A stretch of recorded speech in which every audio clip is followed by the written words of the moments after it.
Hormati pengurusi majlis, soalan yang pertama tentang realiti. Memang realiti ini terang-terang melanggar perjanjian, melanggar perlembagaan, melanggar undang-undang. Terang-terang kan? Melanggar proses demokrasi, konsep demokrasi. Terang-terang. Memang bila berlaku tubuh Malaysia tahun 63, yang ada petroleum ialah Sabah dan Sarawak. Terengganu tak ada lagi. Masa tu kerajaan pusat nak ambil hasil petroleum Sabah dan Sarawak. Berlaku krisis antara kerajaan pusat dengan Sabah dan Sarawak.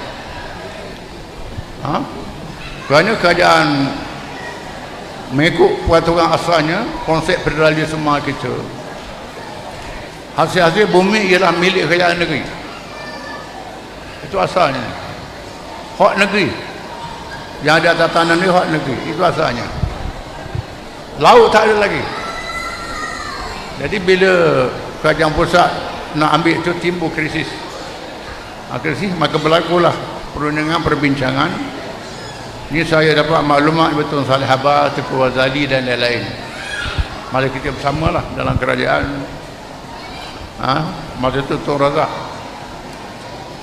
Akhirnya nak selesai sehingga Sabah dan Sarawak Sabah nak keluar Malaysia. Sebab itu akhirnya dipersetujui buatlah Aksa Petroleum, perjanjian petroleum. Perjanjiannya, kalau ada hasil petroleum mana-mana negeri di seluruh Malaysia ni, terserah pada satu syarikat yang ditubuhkan Petronas. Petronas. Kemudian hasil ini hendaklah dibagi 5% pada negeri, 5% pada pusat. Yang baki itu Petronas. Petronas pun pusat juga lah. Itunya. Dan semua ketua menteri, menteri besar sign, bersetuju atas pertujuan ini. Terengganu dapat minyak tahun 75. Dapat hasil petroleum. Dapatlah 5% Terengganu. Bila kita menang tahun 99, saya masih ingat lagi, saya hadir mesyuarat raja-raja. Mesyuarat Menteri Bertuah ada sama. Tun Mahathir, dia Perdana Menteri. Dia sebut, saya tak lupa lah, itu hak Terengganu dalam perjanjian. Kita tak boleh nak kata apa lah. Hak Terengganu. Masa itu harga minyak naik, Terengganu akan bertambah hasil. Tiba-tiba wakil UMNO Terengganu bawa usul dalam Perhimpunan Agung UMNO. Ini cerita. Wakil UMNO Terengganu, tak sebut nama lah, pemimpin Terengganu bawa usul Perhimpunan UMNO supaya rampas realiti ini. UMNO Terengganu. Lepas tu bila kita kalah 2004 tu, duk balik-balik. Dia pun susah lah berjumpa dengan Tun Saleh Habas lah, nak bawa kemah-kemah. Tun Saleh kata tangan ni lah yang tulis ni. Jangan betul-betul. Ini berlaku. Kelantan pun tak boleh. Jadi apakah tindakan kita? Tindakan kitanya 3. Yang pertama tindakan agama. Kedua tindakan politik. Ketiga tindakan undang-undang. Agama ni, Nabi kata doa orang kena zalim, Tuhan terima. Kita buat semua hajat lah. Kita buat semua hajat, buat munajat, doa. Doa orang kena zalim, Tuhan tak tolak, disebut. Tuhan akan balas. Bila-bila masa tak tahu, mesti Tuhan balas. Ini kita kena percaya. Kemudian tindakan politik ni ialah kita berunding dengan kerajaan pusat. Ini dilakukan. Tuanku pun ambil peranan. Dilakukan. Dia berjanji tapi dia tak buat. Undang-undang bawa ke mahkamah. Mahkamah terpulang kepada bidang kuasa. Mahkamah macam mana tempat kita ni? Berkata itu. Dan dengan ceritanya kita nak menajat. Bila dengan nak menajat tu dia bayar dah sikit. Dengar takut kat munajat ni. Tu ada. Baru ni dia bayar. Bayar tak bayar habis lagi. Kelantan boleh dibayar. Bukan atas nama realiti. Jadi langkah-langkah kita tu kita akan ambil. Ini semata-mata kerana kita ni parti Islam. Kalau kita bukan parti Islam, macam Sabah Sarawak itu tak ada masalah. Itu kita kena sedar. Itu nikmat Tuhan beri kita lah ujian pada kita. Kita kena sabar. Namun demikian, Terengganu kita ni ada hasil-hasil lain lagi. Kena manfaatkan sumber-sumber lain yang ada di Terengganu. Antara satu maklumat yang terkini ialah nadi bumi. Satu sumber asli yang mahal nilainya dalam dunia hari ini. Di Malaysia banyak. Yang paling banyaknya di Terengganu. Tuan atur begitu. Ini masih dalam perbincangan. Ini ada lagi. Dan banyak lagi hasil-hasil lain, insya-Allah. Kemudian saya nak tambah tadi pada anak Terengganu, bukan anak Terengganu tadi. Dia undang-undang ni ada dua undang-undang bertulis, undang-undang budi bicara. Budi bicara. Bukan kita ikut yang bertulis ni bukan Quran dia, kita tak boleh pindah. Orang lain pada Quran boleh pindah. Kita kena sedar. Bukan berlaku di Terengganu tahun 59. Apa pun nak mereka Terengganu tahun 59. Dalam pilihan raya Malaysia ni Terengganu menang dulu sekali pada Kelantan tahun 59. Bila kita menang Terengganu, masa tu masalah tanah. Kalau Kelantan mesti orang Kelantan, bukan orang Kelantan tak boleh nak tu tanah. Kita Terengganu terbuka. Kerana nak bina kekuatan Terengganu, orang Kelantan boleh ambil tanah di Terengganu. Termasuklah bekerja dan sebagainya. Termasuklah Ustaz Kasih Ahmad daripada Pahang, bertugas di Terengganu. Ustaz Haji Zabidi Ali daripada Pulau Pinang, bertugas di Terengganu dan membina kekuatan di Terengganu.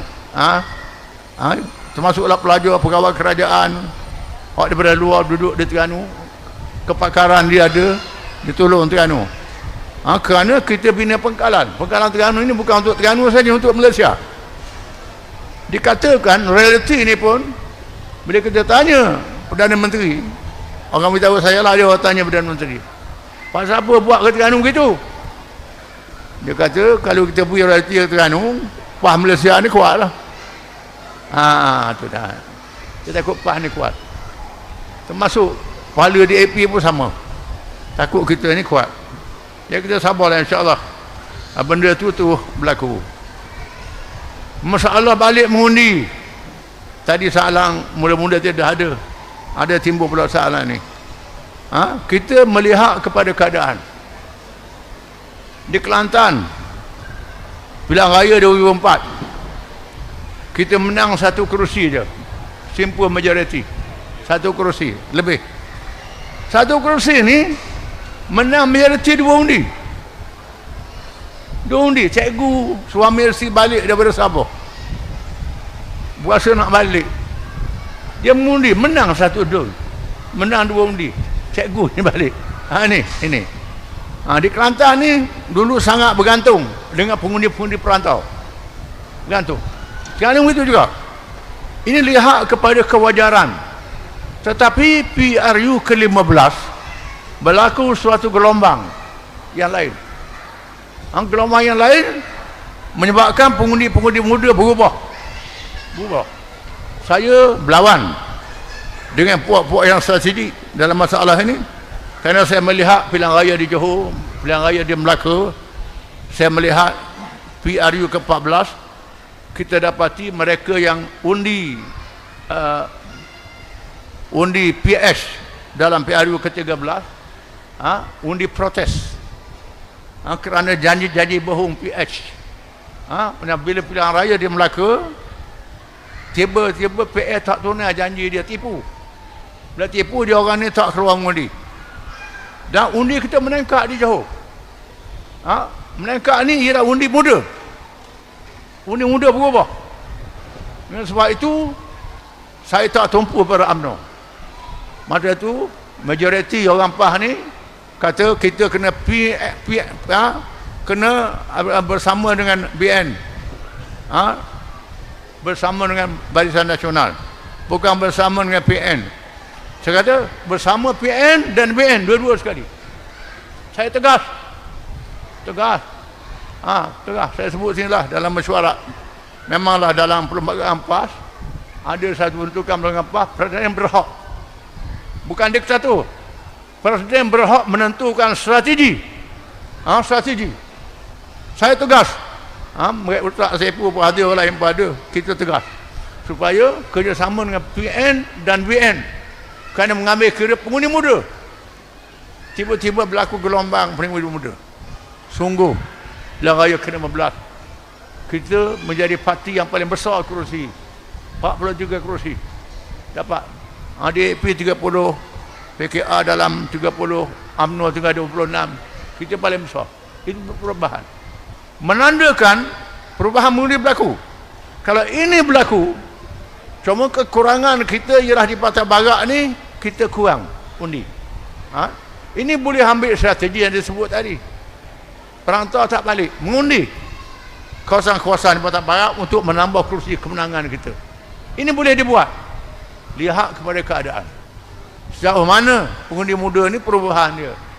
Perubahan fikrah, perubahan semangat, SU, kita tak tahu. Tengok. Ini. Itu lihat. Jadi, kalau perlu, balik. Kalau perlu tak balik, Pulau Pinang baru boleh tawan. Kalau kena cara, Pulau Pinang boleh ambil balik. Orang Pulau Pinang tak balik mengundi. Johor tak balik mengundi. Boleh tawan kawasan tertentu. Ini boleh. Salah satu daripada strategi. Tapi bukan kita nak buat, tengok keadaan. Tengok kepada bacaan politik. Yang penting ialah ahli-ahli parti taat pada parti. Bila parti arah, kena balik. Parti arah kata kena balik, balik. Kalau parti kata jangan balik, jangan balik. Ini kesetiaan pada parti sangat penting. Sebab ada orang kita ni kuat sangat, bukan main, duk daftar. Duk daftar tak ada nama. Kuat berapi kempen. Lepas tu hari pilihan raya dah ambil dengan kereta, dah pergi ngundi. Ini perangai. Ketaatan. Ini sangat penting. Jadi ketaatan itu sangat penting. Kalau ada ketaatan ini, insya-Allah apa strategi kita buat pun boleh berjalan dengan baik.